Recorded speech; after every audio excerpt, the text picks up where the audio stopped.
కేటీఆర్ నువ్వు హరీష్ రావు కోమటిరెడ్డి వెంకరెడ్డికి కాలి గోటికి సరిపోరు. నువ్వు ఆయన కేసీఆర్ అల్లుడని చెప్పి ఆయన లీడర్ అయ్యిండు, నువ్వేమో కేసీఆర్ కొడుకని లీడర్ అయినావు. మరి ఆయన ఏం చేస్తాడు? వ్యవసాయం చేసుకుంటాడు. ఎట్లయినా నేను 5 సార్లు ఎమ్మెల్యేకి ఒకసారి ఎంపీగా, నువ్వు నీ ఎందుకు పార్లమెంట్ ఎన్నికల్లో నా కాన్ఫిడెన్స్ నేను ఒక్క గంట కూడా ప్రచారం చేయలే. 60,000 మెజార్టీ వచ్చింది మా రఘువీరెడ్డికి. నువ్వు సిరిసిల్లలో 10,000 కోట్లు అభివృద్ధి చేసుకున్నావు కదా, 6,000 మైనస్ ఎందుకు వచ్చింది? 6,000 బండి సంజయ్కి లీడ్ ఎందుకు వచ్చింది? బీజేపీతో కుమ్మకైనావా లేకపోతే ప్రజలు నీ ముఖం చూడలేక వేరే పార్టీకి ఓటేసినా? అందుకనే నీ కెపాసిటీ కోమటిరెడ్డి వెంకరెడ్డి పేరు తీసుకునే నైతిక హక్కు లేదు. కోమటిరెడ్డి వెంకరెడ్డి అంటే నీతి నిజాయితీకి మారు పేరు. 30 ఏళ్ళలో ఒక్కసారి నా పేరు వచ్చింది. నాది ఎక్కడైనా కబ్జాలు చేసి దోసుకున్నాను. నువ్వు ఫార్ములా రేసు, ఈ రేసు గుర్రాలు, బిల్డర్ల గుర్రాలు, ధరణి మీద 2-3 లక్షల కోట్లకి వెళ్తుంది. నీ ఆస్తులన్నీ మొత్తం పక్కాగా బయటపడితే ఒక్కొక్కటి బయటపడి కోర్టుకు పోయి సుప్రీంకోర్టుకు పోయి కోట్ల రూపాయలు అడ్వకేట్లను పెట్టి నా మీద ఒక చిన్న కేసు అన్న ఉన్నదా?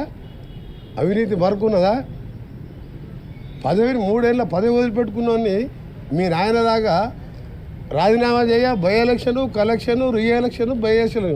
నేను రాజీనామా చేసినంటే మళ్ళీ చెప్పిన, ఆ రోజు చెప్పిన, గవర్నర్ ఇంటి ముందర చెప్పిన, తెలంగాణ రాష్ట్రం వస్తుంది, వచ్చినప్పుడే మంత్రి అయితే అప్పటిదాకా మంత్రి పదవి తీసుకున్నా. అందుకనే ఆ బచ్చగాల గురించి మాట్లాడకు. నేను ఒకటే చెప్తున్నా, కేటీఆర్ నువ్వు మీ బావ కలిసి మీ నాయనని ప్రతిపక్ష నాయకుడిగా వస్తావా రావా నెక్స్ట్ అసెంబ్లీ సెషన్కు, బడ్జెట్ సెషన్కి అడుగు. రాకుంటే నువ్వు హరీష్ రావు కొట్టుకుంటున్నావు, కత్తులు పెట్టుకొని కొడుచుకుంటారు, నాకు కావాలని. ఆయన ఎట్లా వస్తట్లేడు.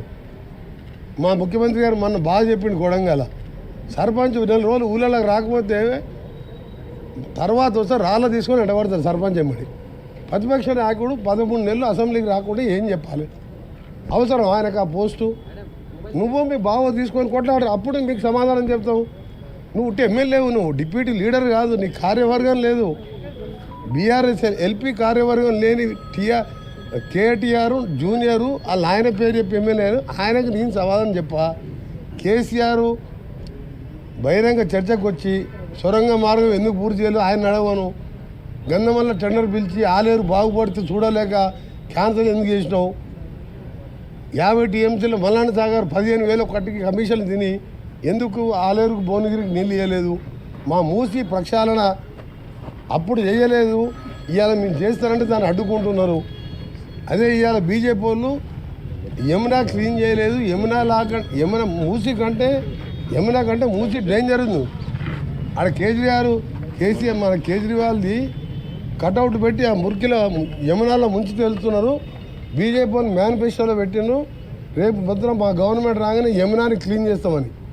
ఇక్కడనేమో మూసిని క్లీన్ చేస్తామంటే కిషన్ రెడ్డి, బండి సంజయ్ వీళ్ళందరూ ఏసీ రూములు తీసుకొని ఆ మూసి కాలు వెంబడి ఏసీలు పెట్టుకొని అన్నం వండుకుంటారు. మేమే మూసి చేసుకోవద్దు.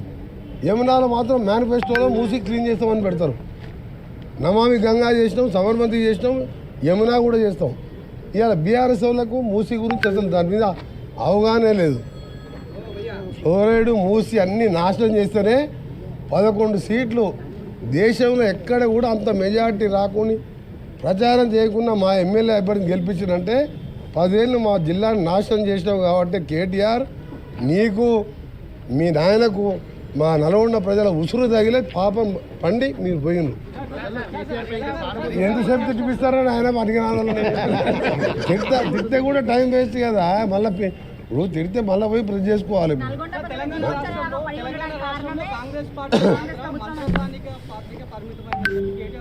మళ్ళీ కేటీఆర్ తప్ప కూడా పిల్లగారి గురించి ఎందుకు మాట్లాడుతారా?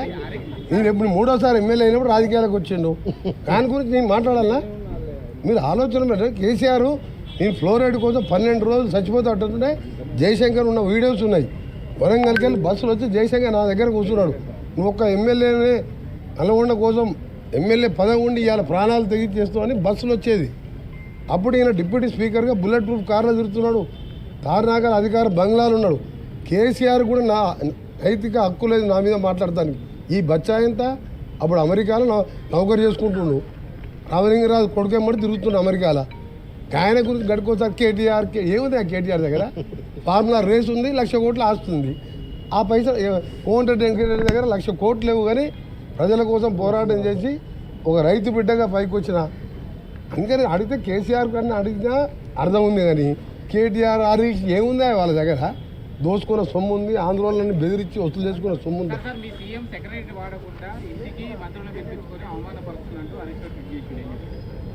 మళ్ళీ హరీష్ రావంటారు మీకు దానికి డిప్యూటీ లీడర్ ఉంటాడు. బీఆర్ఎస్ ఎల్పీనో టీఆర్ఎస్ ఎల్పీనో 6 ఎమ్మెల్యేలు ఉన్నా మా సిఎల్పి నాయకుడు బట్టి విక్రమార్క గారు పాదయాత్ర చేసి 6తోనే అసెంబ్లీలో ఒంటరి పోరాటం చేసి ప్రతి సమస్యని ప్రజలకు తెలియజేసిండు, ప్రభుత్వం దృష్టికి తీసుకొచ్చిండు. 30 మంది ఉండి సరే 10 మంది అంటే వీళ్ళ దోపిడీ తెలిసి వెళ్ళిపోయిన వాళ్ళు. 30 మంది ఉండి కూడా నువ్వు అసెంబ్లీ రాకుండా కేసీఆర్ గురించి ప్రశ్నించకుండా మీరు ఒక్కటే అడుగుతున్నా, మీకు కేసీఆర్ ఈసారన్నా వస్తావా రావా, లేకపోతే రాజీనామా చేసి కొడుకు అల్లుడో ఎవరికో అప్పచెప్పు. అప్పటిదాకా ఈ పిల్లల పేరు తీసుకోవద్దని మీ ప్రెస్ వాళ్ళకి చెప్తున్నాను నేను. నన్ను ఎంతనే తిట్టుకోరు మీరు మామ చాడు అల్లుడు, కొడుకు తండ్రి చాడు కొడుకు. మీరు నాలాంటి మాస్ లీడర్ కాదు. మీరు తెలంగాణ కోసం త్యాగాలు చేయలే. మీరు ఏమైనా కలెక్షన్ చేసుకుని బై ఎలక్షన్ చేసుకుంది తప్ప. అందుకని నేను వాళ్ళ కోసం కాదు వచ్చింది గాంధీ భవన్కు. మా పార్టీకి ప్రజలు వస్తే వాళ్ళని కలవాలని మా పార్టీ అధ్యక్షుని ఆదేశం మేరకు రావడం జరిగింది. తిట్టాలని చాలా టైం ఉంది. నిన్న నన్ను వాడు వీడు చాలా అన్నాడు. నాకంటే వయసులో చిన్న అయినా కానీ అమెరికాలో చదువుకున్నాడు, గదే నేర్చుకొచ్చుకుని మర్యాద. నేను తిట్టాలంటే తిట్టిననుకో తలకాయ బలికి చచ్చిపోతారు. నేను తిట్టదలుచుకోలే, ఎందుకంటే వేస్ట్ ఫెలోస్ గురించి ఏం తిట్టాలి? దీపం పాపం మూతపడే దుకాణం అది, సగం దుకాణం పడ్డది. 9 అసెంబ్లీ పార్లమెంట్లో 3వ స్థానం, 7 డిపాజిట్ పోయింది. 10 సంవత్సరాల అధికారం ఉండి లల్లు ప్రసాద్ పార్టీ నయం ఈయనకంటే. లల్లు ప్రసాద్ జైల్లో ఉన్న కొడుకు 30 ఏళ్ళ పిల్లగాడు ఇవాళ ఎన్ని ఎంపీలు గెలిచిండు, ఎన్ని ఎమ్మెల్యేలు గెలిచిండు. జైలు పోకుండా బయట ఉన్న కేసీఆర్ ఒక్క పార్లమెంట్ గెలవలే, 16 గుండు చిన్న, 7 డిపాజిట్ పోయింది. ఇంకా నీ పార్టీ అతను నేను ఆ ప్లేస్లో ఉంటే ఎప్పుడో ఆ పార్టీని మూసేసుకొని ఎగ్జామ్ చేసుకునేవాడిని పోయి.